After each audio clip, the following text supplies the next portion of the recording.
fill those establishments every day. However, a handful of these bars go far beyond what anyone would ever expect. Bathrooms filled with creepy dolls watching you take care of business? Cocktails and hors d'oeuvres over a bubbling witch's cauldron? How about a distillery that serves whiskey on the island of Dr. Moreau? Los Angeles and Orange County have all of that and more, as you're about to find out. Let's meet the creators of some of the coolest watering holes in the Southland and find out what inspired them and what they have planned for the future. Please welcome to the stage, from the Cauldron in Buena Park, Laura Hanneman.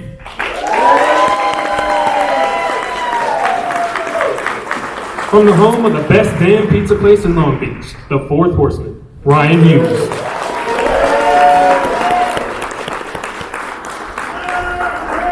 Representing Phantom Carriage and Coffee, Martin Schwab.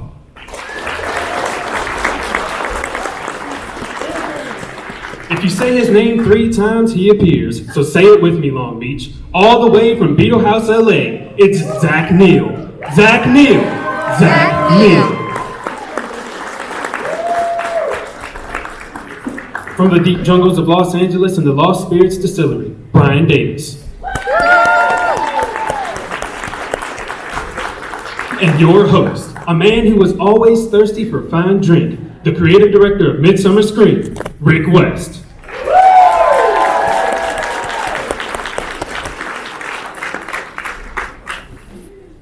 Hello, Long Beach. I don't have a seat. I'm going to stand the whole time. Okay. We can do this. Actually, I don't need this. I don't need this, do I? All right. How we doing? Good day?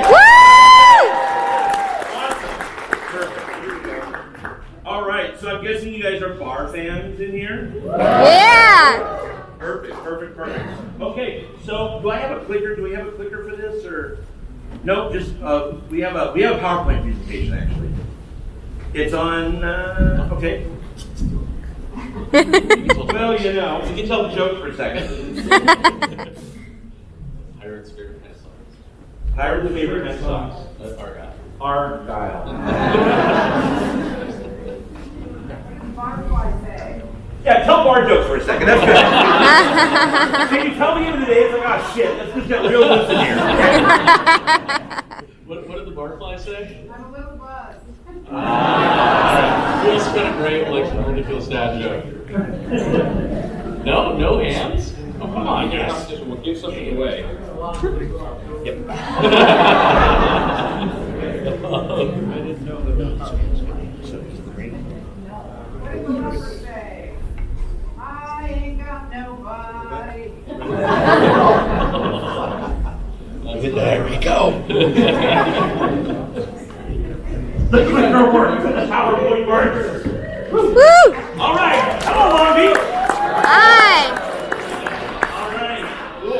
All right, so we are here, we're talking to the guys that own the coolest bars, spookiest, weirdest distilleries.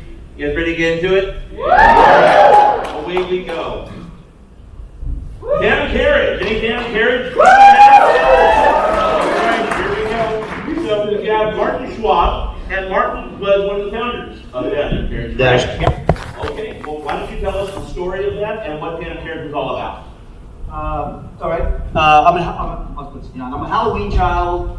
I've been a fan of the horror genre for many years. I worked in film production when I moved to LA, and eventually got burnt out, and realized I want to enjoy the cinema versus working in it. The beer bug bit me. I'm from Europe. I'm from the Czech Republic, which happens to consume the most damn beer in the world. European strength beer. A lot. And so basically, the beer bug bit me, so started home brewing, years, then figured if I open a brewery, I had to learn the ropes, so, went and, worked at beer bars, ended up managing beer bars, had a contract brewery, just kind of, worked at Stone Brewing 15 years ago, so, kind of learned the ropes, and then it was time, so just kind of put together a team. That took a lot longer than I thought, and I figured if I'm gonna open a brewery, it has to be, horror inspired. Most of you guys know Phantom Carriage is based off a 1921 Swedish horror film, one of the first ones to incorporate special effects, if you will. So it was just kind of like a lot of years of work, and we put together a lot of, most of the beers we did were sour, wild beers, so very Belgian influences. So, kind of did that. I'm still part of the project. Actually, ended up leaving it last year to help this lovely creature. We opened Fourth Horseman together. Just want to get that out there before but yeah, love the brewing industry. We know all about starting other types of things. Oh yeah. And eventually, the bug bites you, and you're like, I gotta do something else. So Yeah, absolutely. Cool. Right on. How many people have been to Phantom Carriage? All right. It's very cool. They've got a theater inside there. The food's really good. The drinks are great there. So it's not too far away. It's in Carson. Definitely check that out. All right. Clicker work. Here we go. All right. Beetle House, LA. All right. So Zach, tell us about the whole genesis of Beetle House. I'm gonna use the mic because All right, you use I'm not a loud talker. So I'm a Halloween kid, just like my friend here, but I wasn't allowed to celebrate it. I had super, super born-again religious Christian parents. Don't boo yet, they're all right now. I'm reforming them. But I wasn't allowed to celebrate Halloween, so for me, Halloween was like something I didn't really know about. I heard about it. I saw kids dressing up, I saw them getting excited, not allowed to do it. So imagine that being a big bummer, right? So I started sneaking out when I was like maybe 15, 16, getting into it. And so by the time I was like just about 18 is when I really got to experience what that was. So I was a very late bloomer, but I took it all in. Became a goth kid like overnight, Started getting my mom's makeup a little bit, dyeing my hair black, just kind of went all the way over the edge. So I was a chef and a musician, so I was a touring musician. And so when you're a touring musician, it means you're poor all the time and permanently. So when I wasn't on the road, I would cook. And I always said I want to open my own restaurant. And so I did, and it failed, like all restaurants do. But once I kind of failed a few times, I figured out I wanted to do something that if I did fail, I wouldn't really care, because it was fun. I did something I wanted to do versus something I was doing for money. So one of my business partners, which is in the crowd filming me right now, Gia. Hi, Gia. Hi. All right. She's a huge Tim Burton fan, and so was I, because the first, I guess, scary-ish movie that I ever saw was Beetlejuice. My sister snuck me into a movie theater, changed my life, warped my child brain and changed my life. So we said, if we're gonna do something that's expensive, like opening a restaurant where you're probably gonna lose all your money, you might as well do something you really want to do. So that's how Beetle House started. You started as a pop-up, right? Yeah, we started as a pop-up in New York. It was intended to be 3 months. We're in our 4th year. We came out here to you nice people in Los Angeles, and again for a 3-month pop-up, and we're just finished our 2nd year. So thank you very much for that. You guys have also just recently moved location. Yes, we moved. We're still on Hollywood Boulevard. We're Hollywood and North Las Palmas now. We used to be on Hollywood and Ivar, so we're in a little bit of a better neighborhood. Nobody gets stabbed in front of our door anymore. That's a whole other experience. That's another panel. We want you to be afraid, but not really that afraid. So it's great. There's a restaurant aspect to it. Yeah. Are there shows there? Do you guys show? What do you guys? Yeah. So we have we added in our new location. We added an indoor-outdoor theater. So we made this big Beetlejuice-looking circus tent, and we have shows every night of the week now. So we have the Freak Show LA. Does sword swallowing and fire breathing and magic and all types of contortionists and just more of like a circus sideshow every day. And we've added an outdoor patio, and then we have a separate dining room, a separate bar. It's kind of like if you were at the old location, it was just 2 big rooms. Now it's like 4 medium-sized rooms and a theater. So we like it a lot better, much cooler. All right, what do you guys think? Thank you. Okay. So moving on, we have Lost Spirits Distillery. So we have Brian Davis here, and Brian. So I had not heard of this until very recently, and everybody's like, "You got to go see this crazy thing because it's like a distillery meets a Willy Wonka tour." And I'm like, "Tell me more about this boozy Willy Wonka tour," And so I was like, "We're gonna do that." And they're like, "But you can't go because there's a fire and they're not open." I'm like, "No, you can't do this to me." And they just reopened. And it's fantastic. I went last week, because I had nothing to do getting ready for Midsummer, and it was fantastic. If you guys haven't been, you have to go, and if you've been, it's all new, so you got to go again. So let's talk about your beginning with this thing. Yeah, okay, so this is kind of a long story. I'm going to use the microphone because I'm too tired rebuilding after the fire to project all the way across the room. But, right. Yeah, so it's a long story, but basically in 2005, my girlfriend and I really thought we wanted to have an absinthe distillery. So logically, we sold a condo that was the only thing we had in the world, and then used all the money to move to Spain and open an absinthe distillery and then go bankrupt. It was a fantastic adventure, but your first business is pretty challenging, and doing it in another country, not so easy. We learned how to speak Spanish, though. That was cool. So at any rate, when we came back, we decided to open a new distillery, and Joanne's parents gave us a mud pit in the middle of a town called Castroville, California. And so we built our own equipment, fabricated all of our own stuff, and then turned it into a pretty successful little cult distillery. And fast forward a few years, I invented the technology that then transformed how people make booze in a lot of large distilleries and licensed technology out to people all over the world. And then missed having a distillery, so we moved to LA and thought, well, okay, if you invented a technology that takes away the barrel house and the romantic walk into the vault of barrels, what do you replace it with? And before this, I used to design amusement park rides for a living. And so Joanne and I figured, well, it'd be really fun if you basically drew upon that and created, themed environments for each one of the products. So you drink the Navy rum on a boat sailing through a jungle, with like a foggy storm blowing in your face. Like, that made sense. And so we did it, and then people got really into it, which was kind of an accident. So we did. We actually. Horrible. Well, when we first built it, we actually didn't make it open at all. It was free, and you just had to know us to get in. And then we got too many people showing up, because people from the local bar would come in, they'd bring all their staff, or some of them would fly in from New York or something, and then they'd try to bring their friends back, and then eventually we just kept saying yes. So you really kind of couldn't get any work done. And so we thought we'd get rid of them by charging. That didn't We really... tried getting rid of all you. And that didn't really work. It booked out for like a year, so then we expanded it, and then we, eventually just kept going with it. And then it caught on fire thanks to probably a cell phone. We're not sure. They sent 8 fire investigators, and they narrowed it to like a 1 square foot area, but at any rate, it was a power strip, 2 cell phones, 2 chargers. So you can't prove it. But anyway, so that we tried. Damn you, Samsung. But so when the dust all settled, kind of literally in this case, we ended up rebuilding the whole thing and changing it all. And so we're constantly changing it still. It's a never-ending project. But it's pretty fun. I spent all morning programming the animatronic birds for the gift shop, which it feels more like it's home again now that it's got animatronic birds. And it's a launch. Yeah, it's about 2 hours. Wow. But yeah, no, it's fun. We have submarines and all sorts of various things now. We had to one up the boat. It's challenging, so we ended up building a submarine. Nah, let them find out when they get there. It's very secretive here.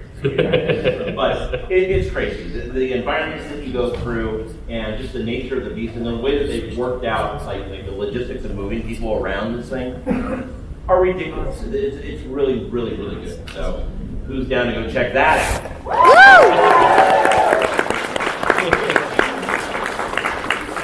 Work out a trade. Yeah, really great. Fourth Horseman, Long Beach. The hometown kids. Okay. So I'll tell you straight up, my favorite pizza in the world right now is anybody been there and had the pizza? I swear to God, I was like 160 last week. And now, so good pizza. Tell us about how you guys started this. Martin and I actually, we started this together, but we, first of all, I started bartending when I was 17 years old, which I think is illegal in California, but in Michigan, you can bartend when you're 18, and my brother managed a bar, and so he lied and said I could do this, so I've been in the bar industry my whole life.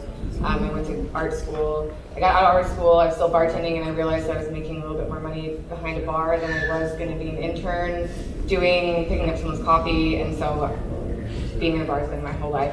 Pizzas my whole life. I grew up in Chicago, and then I didn't after that. And I don't like Chicago pizza. I'm sorry. So I hope that people are. There's a whole other thing now. Yeah. So we don't have Chicago pizza. So then I fell in love with New York pizza, and so So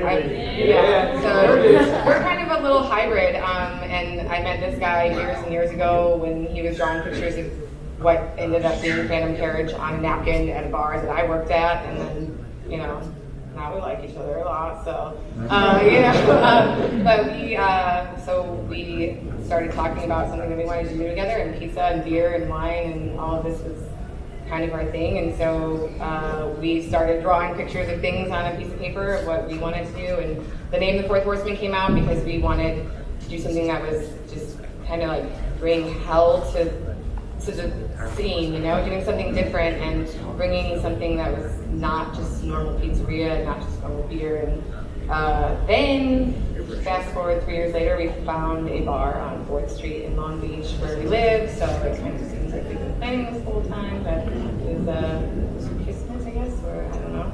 But so we do apocalyptic pizza. We like to do things that are just off the kind of beaten path, and we're 21 and over at our bar. Unfortunately, for some of you who have little kids here, we bought a bottle shop, but we'll just leave them outside. Yeah, you can leave them outside.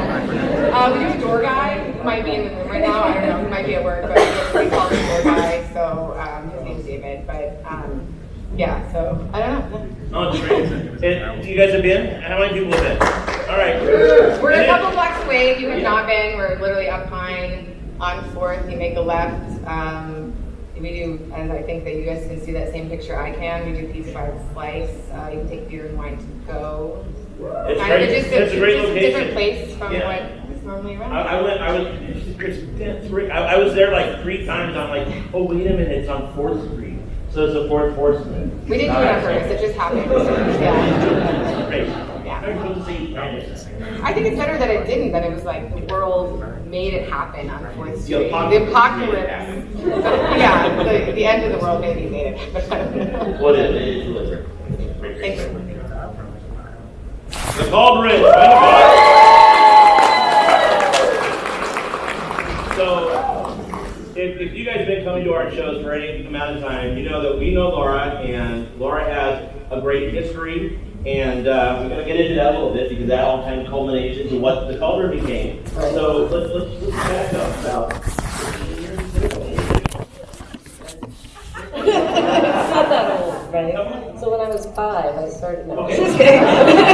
Perfect. I used to work at Knott's Berry Farm as a designer. My background is in theater design, not in the restaurant or bar business at all, other than drinking and eating. I love to do that, and also entertaining. I love to throw parties. But so I made it's always been my dream since I actually was 7 to have my own bar, have a place where people could gather, talk, and hang out and enjoy themselves and have really good food or some food that they wouldn't normally, make at home or, so my cuisine is like casual French, but it's not normal bar food, in other words. And so I made the huge decision before I turned 50 to do something, that I love. Even though I love, designing, I still do designing and stuff and love Halloween and, I miss Haunt a little bit, just a little. But, I made the decision to, do this, and I went all the way across the street from Knott's Berry Farm and found a place and opened this witch-themed bar. So, and it's like I just wanted something that was like a pub, an extension of my home, and with the little witch theme that makes it more me. It's great. It's beautiful. You guys been there? Yeah. It's one of my favorite places to go. I live up in Los Angeles, but I come down to the Cauldron all the time. And as a bonus for me, Laura put a portrait she did of my cat, Jala. It's above the register, like when you walk in, above the reception area. So that's my indulgent slide there. But so these guys are all like so big. So there's so many questions that I have. So when you tell people that you're going into this business, it's a hard business anyway to go into, but then you compound it by saying, but we're going to do a really weird turn, and it's going to be horror themed, or witch themed, or or Beetlejuice themed, Tim Burton, or whatever you guys are, the jungle, whatever you're doing there. What do people say? People are like, no, that's not going to work. Were there people that were real naysayers about this? The city, for one. Yeah. Yeah, they told me that, well, there's nothing else like that, so you're definitely going to fail. And I was like, wow, thanks. But I'm also tenacious, so it makes sense. Yeah, no, they all tell you that you're going to fail. That's a general consensus. Particularly the investor community. They were very convinced. And the city, them too, and also your family. Pretty much everybody. Wow. Okay. And so, Zach, how about is there any difference between New York and Los Angeles with that kind of thing? Los Angeles has been much nicer to us. A mile. So I can tell you a quick 10-second story. So we went to Open Beetle House in New York, and in New York you have this thing called a community board, which is basically New York's way of being lazy. The Liquor Control Board doesn't want to answer questions if you want to open a bar, so they deputize citizens who don't get paid, and they call a community board. So the community board doesn't have any real authority, let's put it that way. But they get to vote on whether you get to have a bar or not, but they don't really get to vote. They just get to make a suggestion, right? So you have to go in a room full of people that you don't know and basically make your business plan. This is what I want to do. So I'm there and I'm like, I want to open this Halloween everyday bar that's going to have a Beetlejuice guy running around and screaming on the sidewalk. And so before I can even get that out, they just say, no, we don't want you here. And I'm like, what? They're like, no, we don't want you here. We've already decided that you're not good for the neighborhood. We don't want freaky people walking around the sidewalk bothering people, so you're out. Now, wait a minute. I'm going to go out on a limb here. This is New York. Yeah, it's New York. Right. We frequently see people walking other people on leashes. Yeah, but apparently Beetlejuice was a little too much for New York. So in LA, our experience in LA was somebody called us and said, you should do this here. And we said yes. And then we came and everyone was really nice to us. The end. Thank you. We've had a really good Long Beach. I'm just going to give a shout out. Long Beach has been really, really great to us. And from the beginning, I'm not going to say everything's great, but most of it was great, but they've been really supportive to us, and it was not as, I think, even for Carson, it was a little different, but Long Beach has been very receptive to us, so thank you, Long Beach, we love you. Anybody from Carson here? So, one person. Opening a brewery or a distillery, unlike a restaurant that has alcohol or a bar, you're also you're manufacturing alcohol, so you're also under federal regulation. So aside from getting live scanned by everybody from the state, the feds, to Santa Claus, everyone knows what you're doing, and it's challenging when you open any place that does manufacture beer, wine, spirits. It has changed, but when we in Carson, we looked around for about a year. I was living in West LA, so tried to open a brewery in West LA. I mean, you'll have better luck winning the lottery tonight than you're trying to open a brewery up there. And so we kind of kept going further. One deal fell through, the next deal. Carson kind of opened up, and for us it was like, only time I went to Carson was to see a Galaxy game or go to IKEA, right? I'm like, but we met with the city, and it was really cool because the mayor at the time, it was just it's a small town, and the mayor, he's no longer in office, so I can say this, he's like, I didn't have TVs and hot chicks. This is the mayor saying this. I'm like, we're not a sports bar, and I really would feel weird about answering that question. So, but we want to make beer, and serve beer. So you have to go through that whole process, and it's one of those things where you're building out, and you have to make sure you're this many feet away from a school or a church or whatnot. So it's like by the time you check off all the variables, all the locations that you're looking at, it gets smaller and smaller. You're not just buying a brewery. Now it's so different because now there's a lot more breweries. Some of them are going out of business, so you go in. You got $1.5 million in your pocket, buy the damn thing, and you're up and running. Yeah, it's an intense process. We actually, our current facility, people were wondering how we had a fire in January and we opened 6 months later. The way we did it was because we had already started building an expansion site 2 years ago. And so we just finished that place because it had basically gone through all of the hard part, which is getting the permits to do it. Because I mean, it's literally like years of permitting before you can actually build anything. And once mine got opened, it was like now the mayor comes and, chief of police comes, so the city is behind it. Oh yeah, they get very friendly when you're done. They try to kill you, and then you don't die, they get friendly. It's like that thing in the Avatar movie. Yeah, exactly. What was the tail thing? Yeah. Oh, yeah, God, that's horrible. I have one of those. Feels like All right.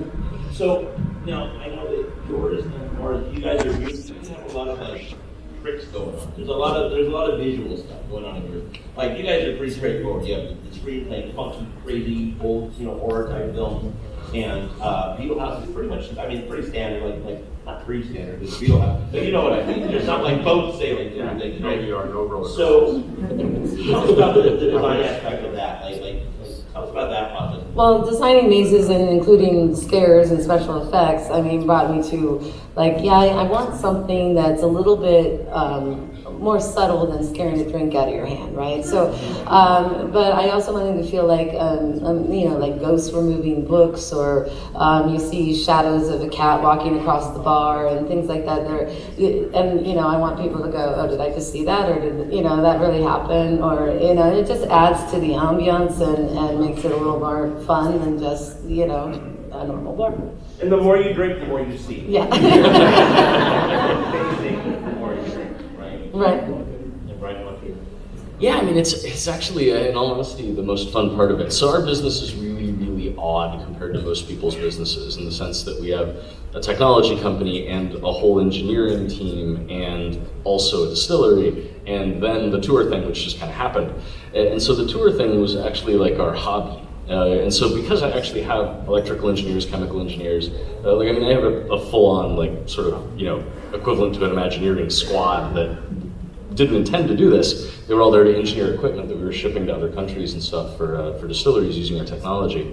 And so on the weekends we would get together and go like, okay, cool. So we want to make the birds talk. So how do we do how do we do a spoof of like a bunch of ridiculous birds and get them to hawk you things in the gift shop and do like a QVC sales pitch? And then we're like, okay, so who's on software, who's on hardware? Okay, what voltage do we need for this thing? And okay, we'll grab the electrical engineer and the software engineer, and then all get together and build this. And so, I think I've got an unfair advantage in terms of the resources available, but it makes it really, really fun to be able to we have a ball with it. And now it's like 50% of our time is spent doing that, and 50% of our time is actually spent doing really serious stuff. And that's fantastic, right? If I can get that to like a 90-10, but yeah. Yeah. So one thing when I went to your place is that a lot of the people that are doing the tours are like your partners. And stuff. Yeah, that's because we're hiring. Yeah. Family. It really feels like you go to a place and it's like you can just tell like there's employees that are just punching the clock and just doing their job, getting the clock. These guys really cared. They were really, everybody that we encountered was just phenomenal. Yeah, the team is really great. And there's a thing that happens, it really starts to become a family when you work 110 hours a week together. You really form those kinds of bonds where you don't want to let the other people down on the team. Or Right, yeah. One of the two. We've got plenty of land. Did the fire going through that bring you guys closer together? With some of us, with some of the newer team, it also, for some of them it was probably insanely traumatic.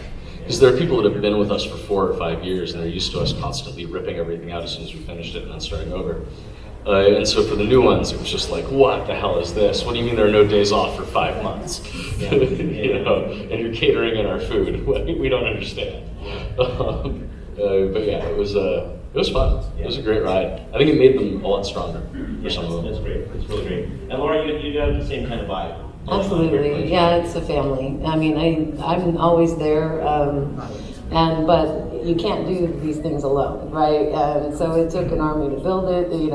Past scenic artists, friends, effects guys, carpenters that I worked with before, and now it's just the staff that I hired that is actually in the restaurant industry that actually knows something about it. They are.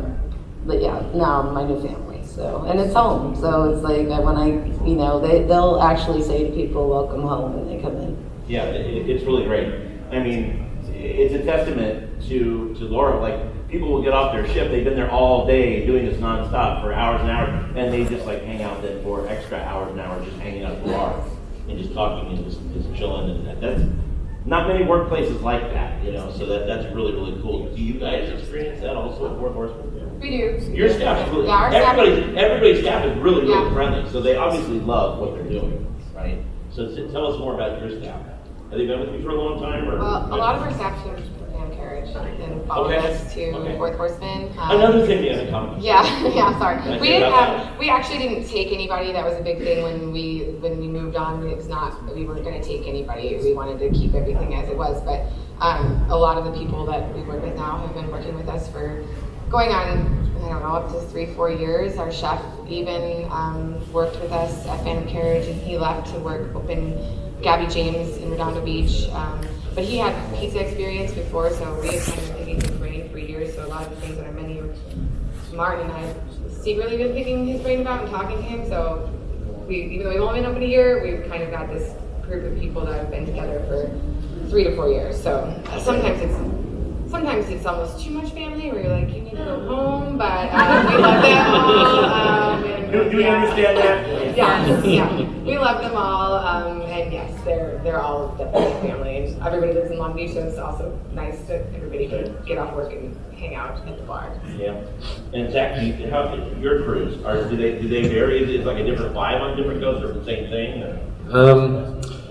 So we're the only place that employs sword swallowers and fire breathers 5 days a week, year round. So we wanted to create a space where people that work in entertainment in Hollywood, imagine that, entertainers in Hollywood. We wanted to create a place where people that work sideshow, the other side of entertainment, could work all the time, because they're very hard to get these people. They're rare. To find like legitimate fire eaters and sword swallowers and contortionists, they're hard to find, because it's how many people know a sword swallower? Okay. Well, I'm amongst friends. So when we told them that we wanted to add that element to our restaurant, they got really excited, because they're used to working in October, they're really busy, but in January, they're just, not working, not busy. So when we moved recently, we found out just how dedicated they were, because they were all like, how long are we going to be closed?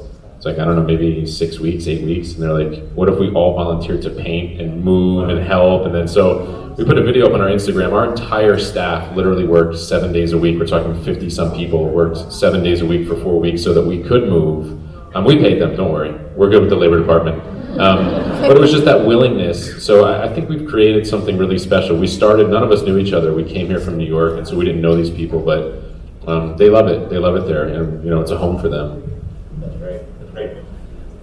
So, like, totally get real time. What since you guys have been open, what has been your, I already know your answer. What's been your single biggest challenge?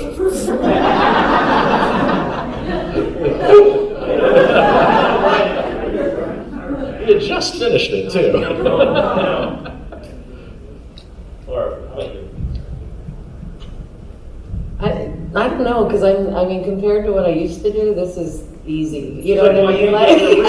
Rick comes in every week. I can't get Yeah, rid of Rick. no, but I guess making sure, like everybody, we were talking earlier, like how everybody thinks like you open a restaurant, you're doing well, so you are doing well, and it's like, I think it's the, people don't understand the sacrifices you make or that you are willing to make something successful. And, I guess paying people is, I always, that's number one to do, but I don't always pay myself because, I can't. So, but, overall, I think we're doing well, so I'm not really, stressed about anything.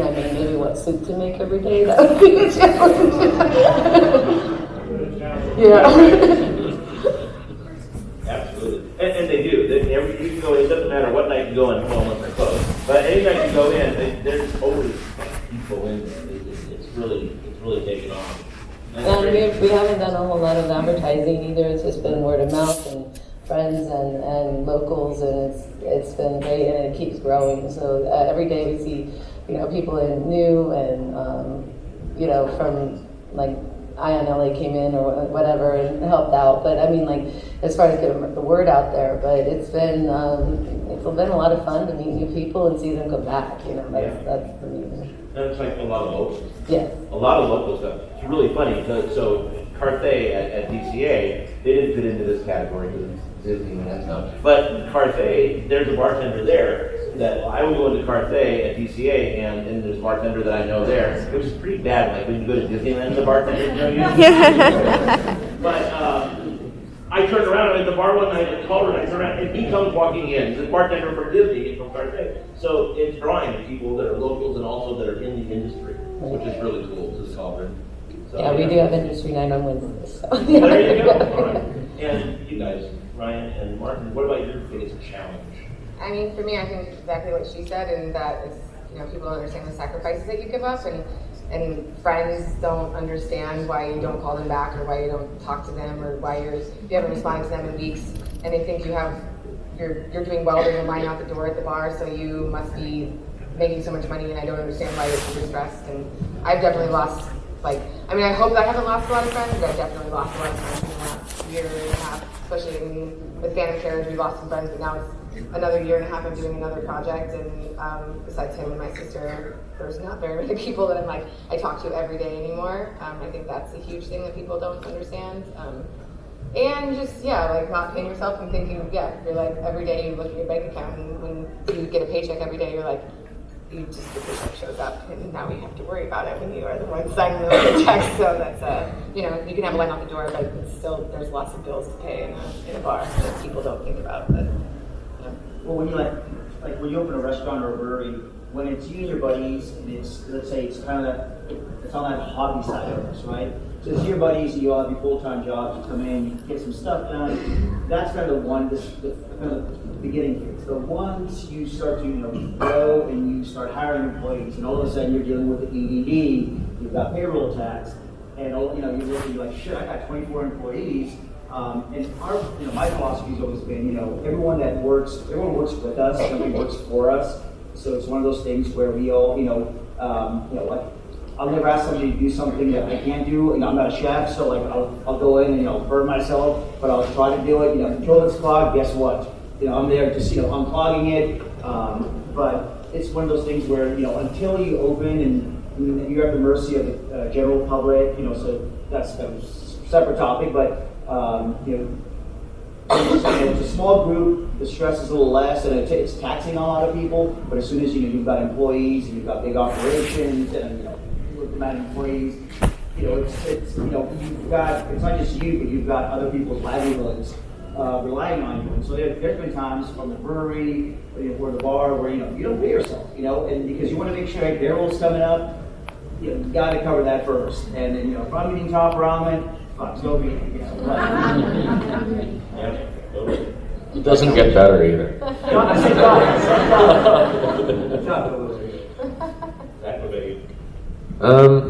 don't know. That's actually a good question. I don't know what's been the most challenging thing. It's probably a cross between. When we came out here to LA, we didn't know what we were getting into, so we thought we were going to be a pop-up. So we just did a deal on a building through somebody who was very shady, who we didn't know. He sounded really good on paper.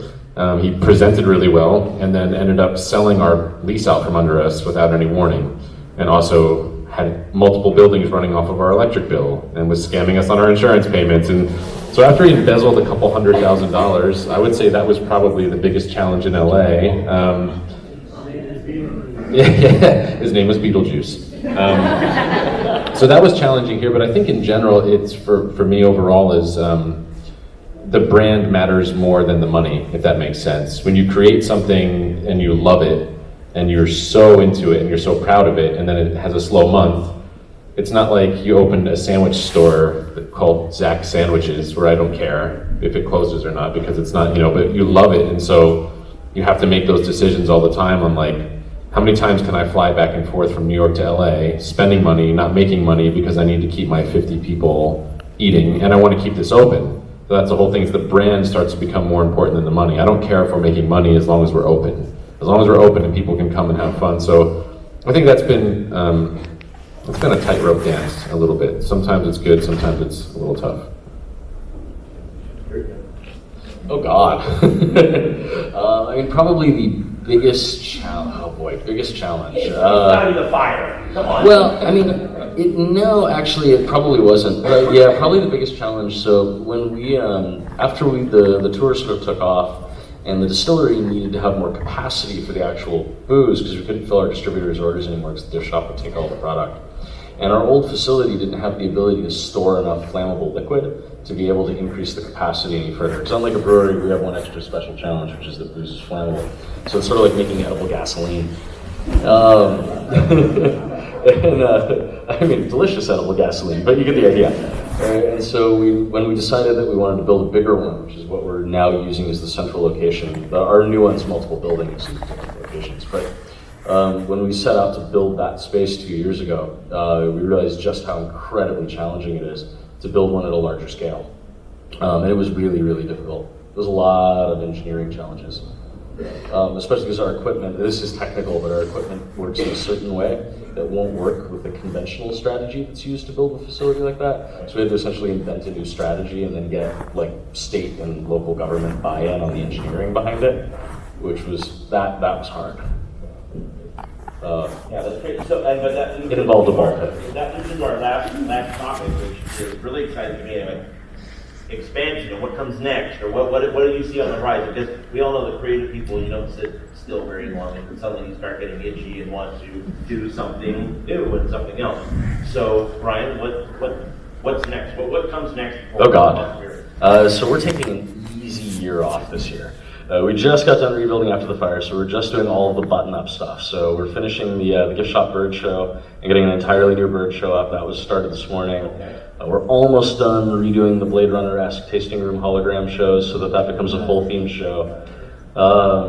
We're starting with that, but I mean, we're basically just going to like flesh out the whole thing.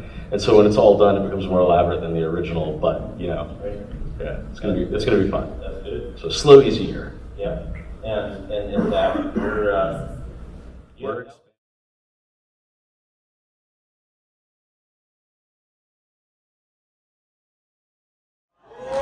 So we're gonna do a dark Christmas this year. Yeah. So we're busy. We're busy.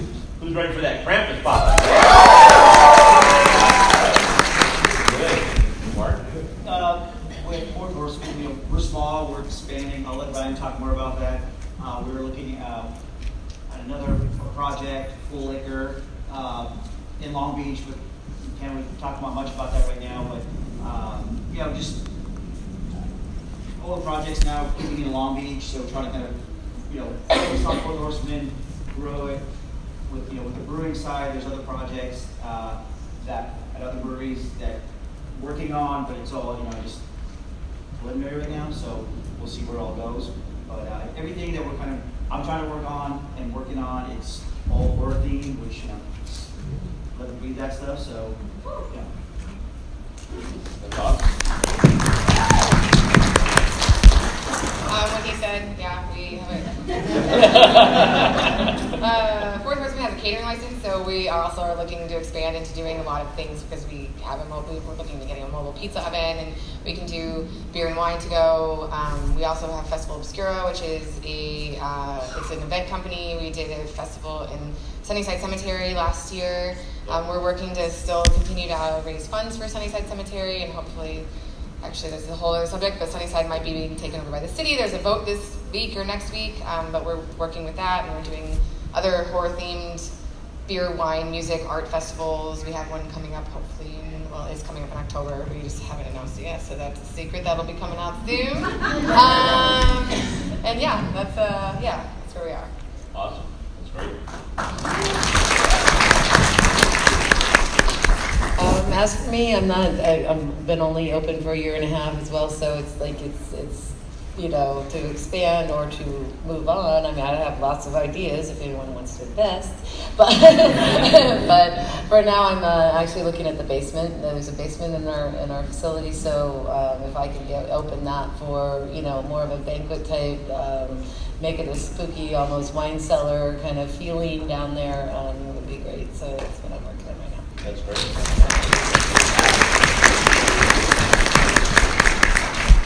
Well, thank you guys. Literally, if you guys have not been to these establishments, you need to go because they have great drinks, they got great food, and most importantly, they got really kick-ass staff. It's really, really great establishment. And we need more of those, right? When you go somewhere and you feel like you're home, that's what it's all about, right, you guys? Yeah. So, I want to thank everybody. Thank you.